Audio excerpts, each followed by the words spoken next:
Bismillahirrahmanirrahim. Assalamualaikum warahmatullahi wabarakatuh. Halo teman-teman, jumpa lagi di channel Ojawadi. Terima kasih kepada teman-teman yang telah mendengarkan dan telah mensupport channel ini, agar channel ini makin berkembang dan bisa diterima oleh halayak yang lebih ramai. Seperti biasa teman-teman, jika sudah siap, selamat mendengarkan. Jam 2 dini hari, Awang dan Epul berjalan memasuki tempat pemakaman umum, di mana semua orang sudah terlelap. Mereka malah beraktivitas. "Yang mana?" tanya Epul. "Kuburnya dekat pohon mangga," jawab Awang. Setelah mereka memastikan kuburan targetnya, Awang dan Epul pun mempersiapkan perkakas dan cangkul. "Kamu yakin kalau kubur ini sudah 40 hari?" tanya Epul. "Iya, aku kenal siapa yang mati," kata Awang. "Memangnya siapa?" "Di papan nisannya tertulis, Neneng Fitri binti Mamat," kata Epul. "Iya, itu si Neneng, anaknya Mang Mamat," ucap Awang. "Mamat mana?" tanya Epul. "Mang Mamat yang punya tambal ban di Babakan," ucap Awang. "Oh, Mang Mamat tambal ban," kata Epul. Kemudian mereka pun mulai membongkar kuburan itu. Suasana begitu hening dan sunyi, sesekali suara burung hantu berkukuk.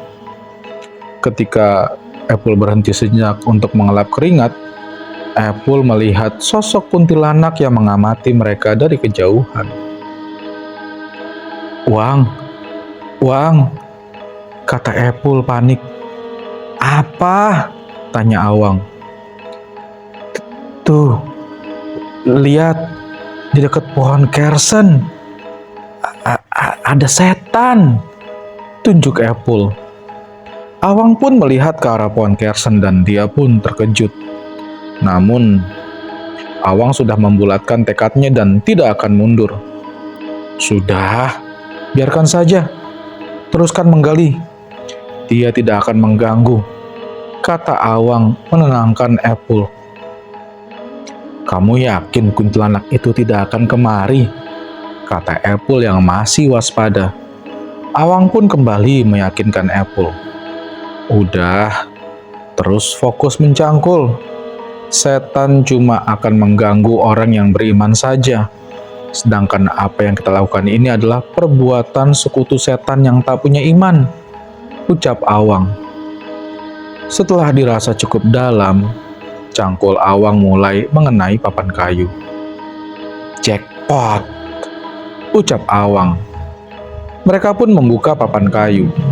Epul yang membuka papan di bagian kepala mayat terkejut ketika melihat wajah si mayat yang sudah setengah membusuk.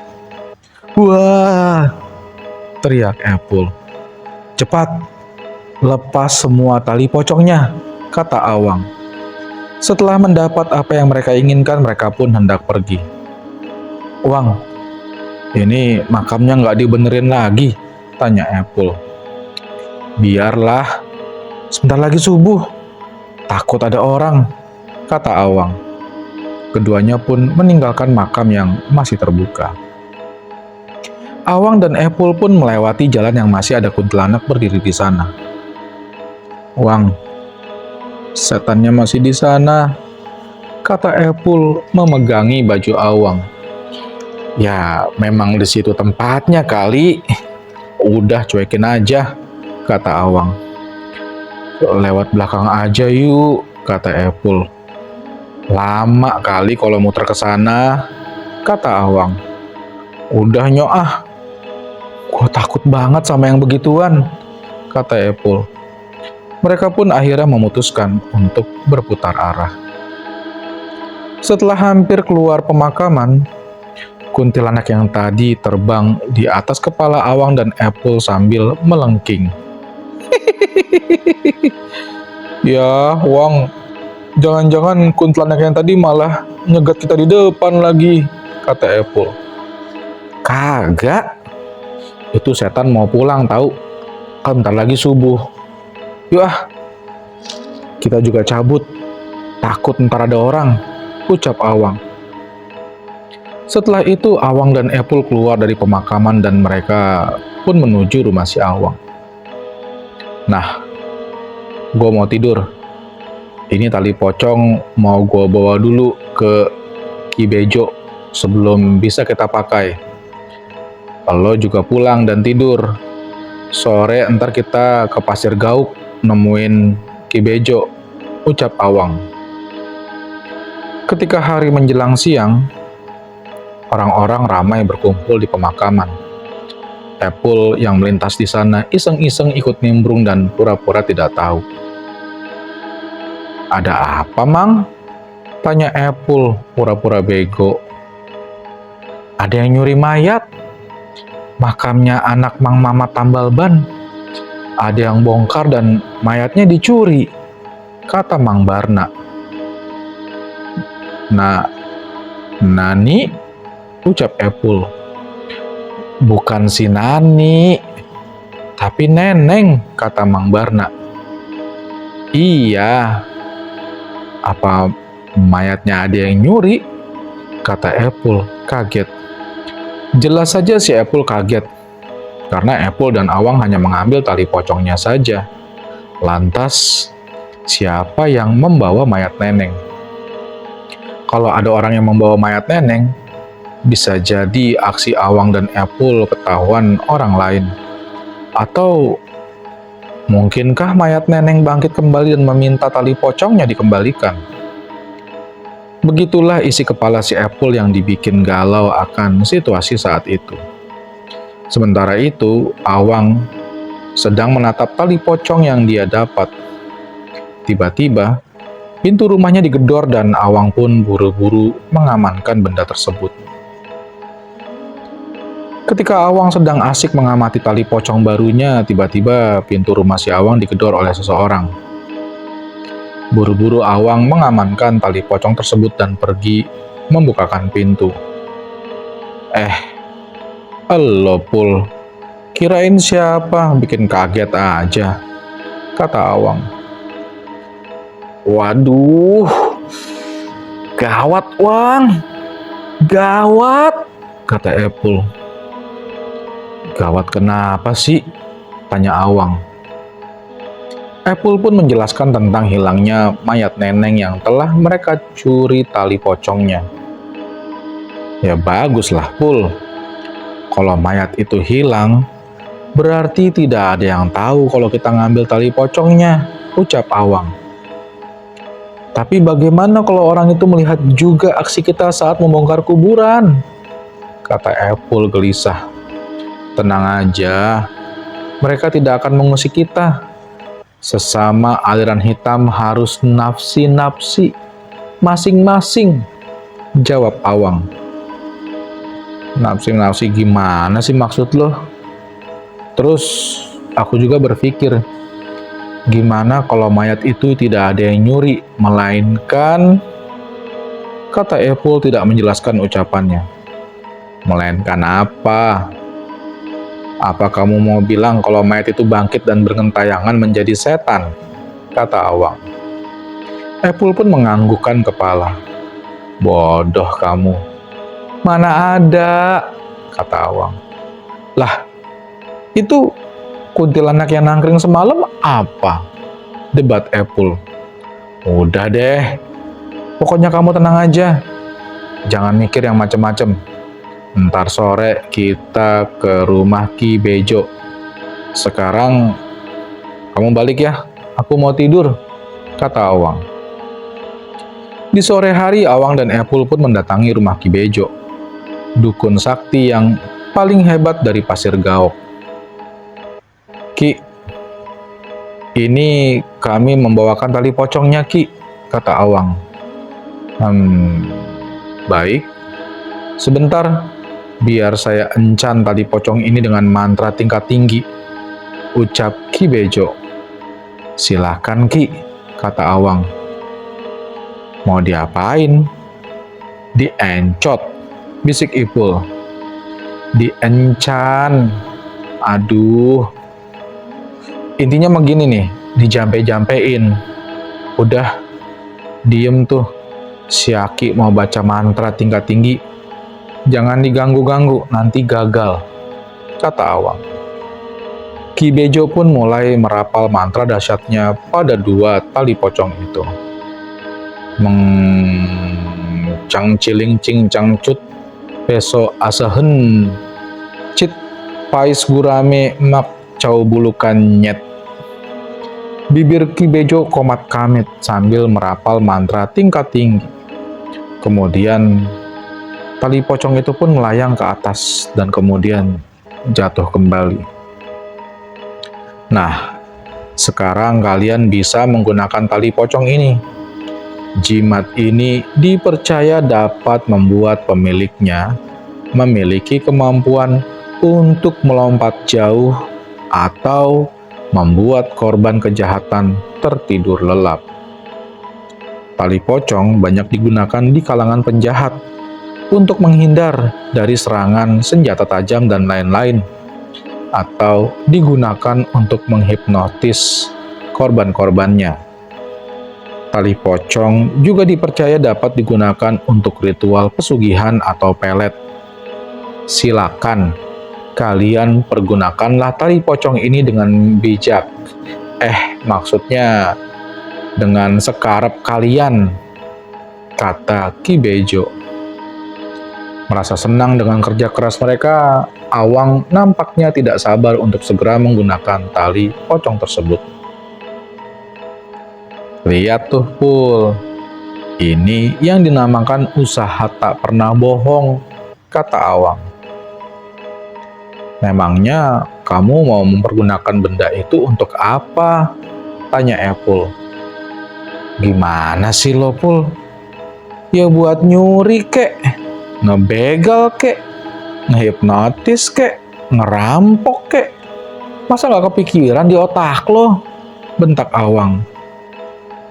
Tapi itu mah namanya kriminal, Wang, kata Epul. Ya elah, goblok amat sih lo jadi orang. Lo pikir yang telah kita perbuat ini buat apaan? Bentak Awang.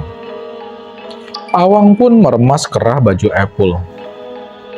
Apa lo puas terus-terusan hidup melarat? Apa lo merasa puas hidup terhina? Lo nggak capek apa hidup di jari telunjuk orang? Noh, lo masih tahu kan apa yang mereka perbuat ke gua? Ke emak gua almarhum, bapak gue juga. Sekarang, dengan tali pocong ini, gue beli congor-congor mereka. Teriak Awang dengan emosi. Setelah memarahi Epul, Awang pun berpisah dan mereka mengambil arah yang berbeda. Di tengah kegalauan, Epul berjalan di bawah terang bulan. Dia lontang-lantung tanpa tujuan, karena mentalnya masih lenyek, tidak tahu harus berbuat apa. Kemudian, Epul tak sengaja melintasi ke tempat tukang mie ayam mangkal. Merasa lapar, Epul pun memesan 1 mangkok mie ayam. Bang, mie ayam 1, kata Epul. Sambil menunggu pesanan, Epul duduk di bangku panjang menghadap pohon mangga. Ketika si Epul duduk, tiba-tiba pandangan Epul terfokus pada sosok putih di balik pohon mangga. Pocong! Epul berteriak kencang dan lari tunggang langgang, mengagetkan para pembeli lainnya. Hah? Pocong? Di mana? Kata Eka yang ikut riuh. Itu di dekat pohon mangga. Tunjuk Ice yang melompat dari bangku. Masa sih? Tanya Eka. Karung itu mah. Bukan pocong, kata Ice yang mendekati sosok putih tadi. Sementara itu Epul yang lari menuju rumahnya langsung masuk kamar dan bersembunyi. Maaf, maaf, jangan ganggu aku, kata Epul yang parno karena merasa bersalah. Bruk, Awang menyenggol seseorang yang sedang makan bakso. Sorry bang, kata Awang. Laki-laki tersebut tak terima karena pakaiannya terkena kuah bakso. Hei Bung, jaket mahal gue jadi kotor nih, bentak orang itu. Maaf bang, saya nggak sengaja, kata Awang. Masa cuma minta maaf aja? Ganti rugi loh, kata orang tadi. Ya mau bagaimana lagi bang? Masa harus saya cuciin?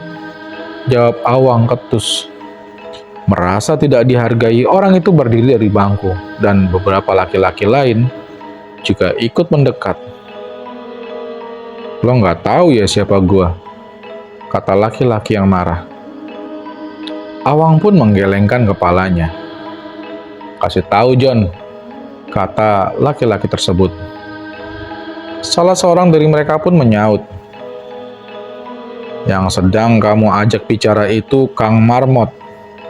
Tangan kanannya Kang Japra, preman yang megang pasar. Awang pun nampak gelisah setelah mendengar nama Japra. Kemudian para preman tadi membawa si Awang ke belakang pasar, tepatnya di dekat pembuangan sampah.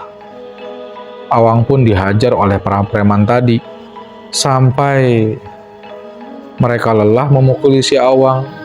Namun Awang masih mampu berdiri dan seolah baik-baik saja. Kenapa si kunyuk ini masih bisa bangkit lagi ya? Kata Mang Marmot. Sementara itu si Awang sendiri merasa heran. Dia sudah dihajar habis-habisan namun tidak kenapa-napa. Jangan-jangan ini efek tali pocong yang aku ikat di pinggang, kata Awang dalam hatinya sembari meraba pinggangnya sendiri. Sudah puas mukulnya? Kalau gitu sekarang giliran saya ya, kata Awang. Awang pun menghajar salah satu preman itu. Namun efek hantamannya biasa saja, karena tali pocong tidak memiliki khasiat untuk menambah tenaga serangan. Kang Marmot pun mengeluarkan sebilah pisau, kemudian hendak menusukkan pada si Awang. Anehnya, pisau itu patah seketika. Kang Marmot dan yang lainnya terbelalak keheranan. Dirasa ada yang tidak beres, satu persatu para preman itu pergi meninggalkan si Awang. Gila, aku jadi kebal sajam begini. Tidak salah kalau tali pocong ini benar-benar jimat yang sangat ampuh, kata Awang. Berbeda dengan si Awang yang merasakan khasiat dari tali pocong, Epul malah gelisah dan bimbang tak karuan. Dia diselimuti rasa takut. Epul duduk di kursi sambil menghadap pada tali pocong yang ada di atas meja. Epul sempat berpikir untuk membuang tali pocong itu, namun dia masih bimbang. Kemudian datanglah dua orang yang bertamu ke rumah si Epul. Epul pun buru-buru menyingkirkan tali pocong yang berada di atas meja. Silakan duduk, Mang. Silakan duduk, Mang. Mau minum apa? Tawar Epul pada tamunya itu, yaitu Mang Barna dan Mang Usep. Tidak usah, tapi kalau ada air putih saja bolehlah, ucap Mang Barna. Kalau saya kopi ya, kata Mang Usep.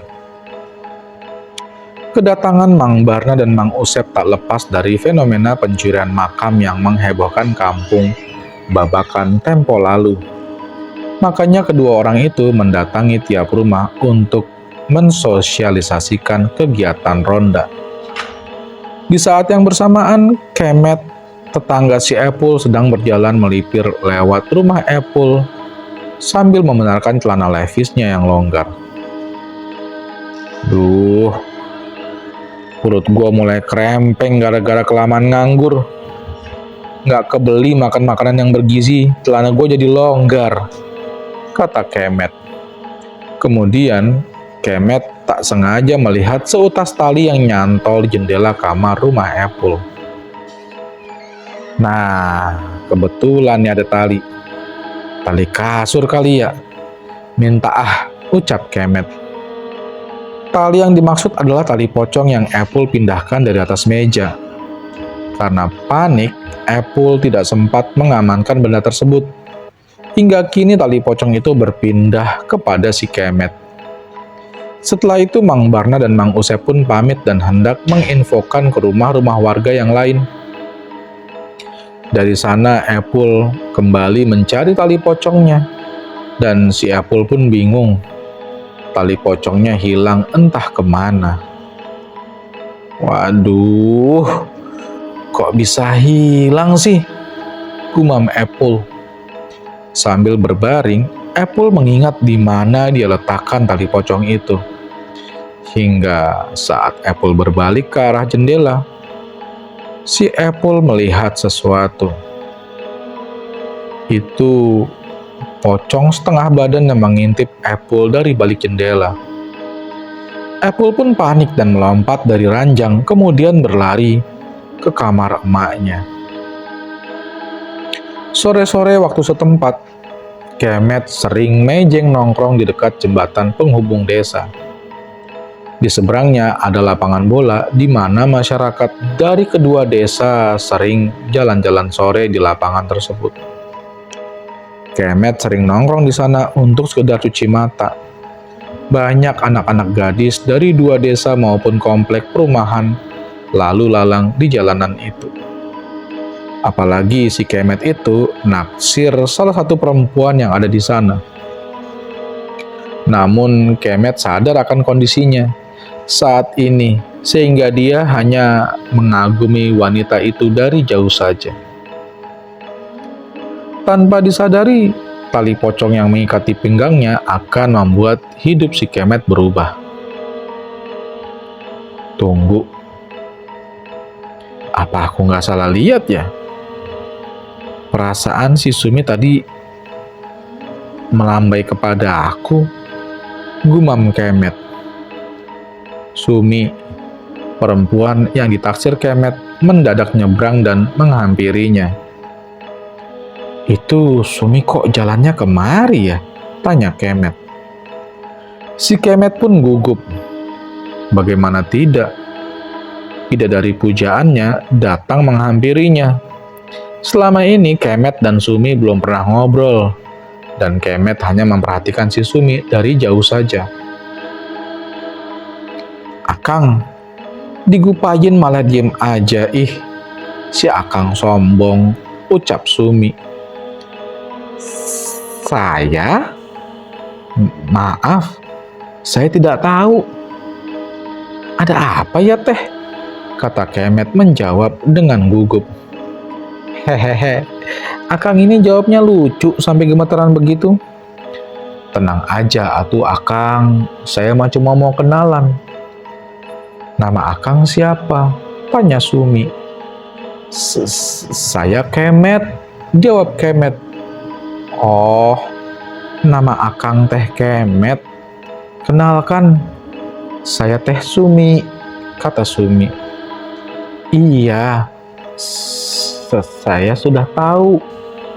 Teh Sumi dari Bojong kan? Ucap Kemet. Loh, kok Akang tahu? Tanya Sumi. Ya, iyalah.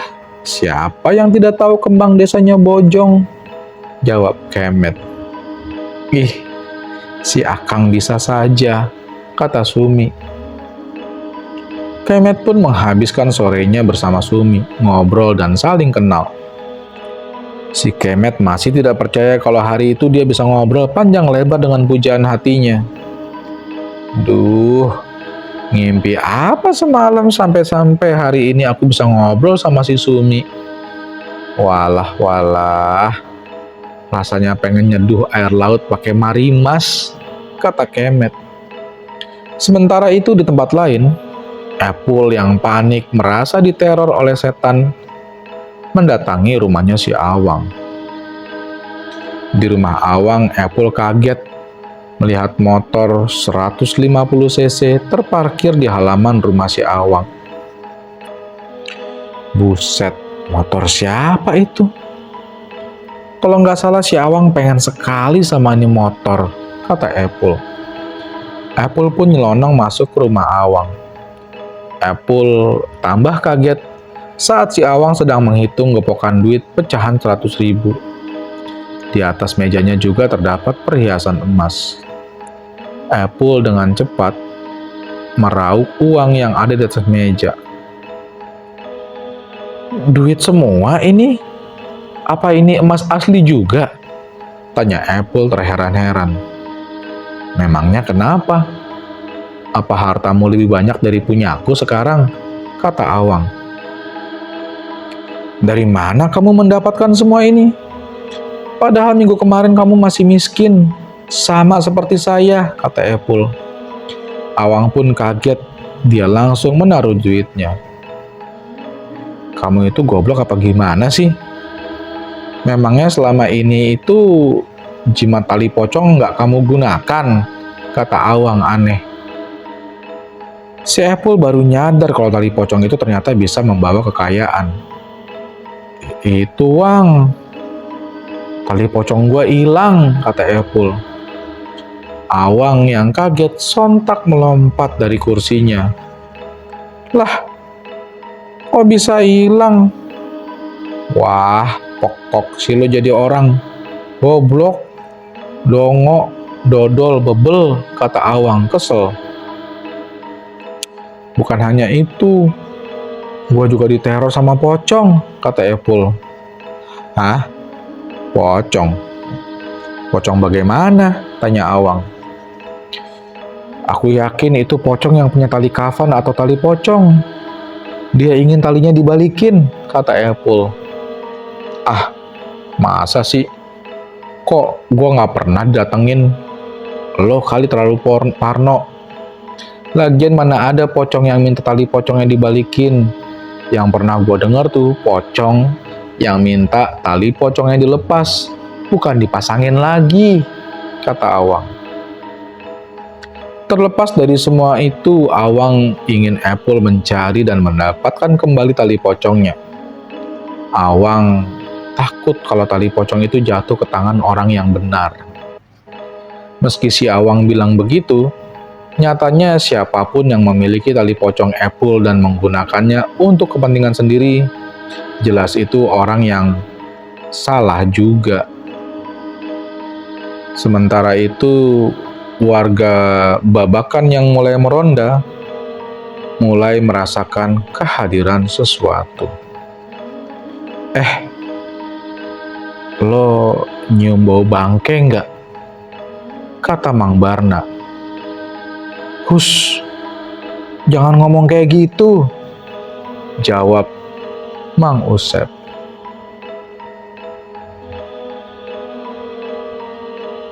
Sabar dulu ya teman-teman, bersambung ya. Jangan lupa untuk terus mengikuti cerita-cerita di channel Ojowedi. Akhir kata, wassalamualaikum warahmatullahi wabarakatuh.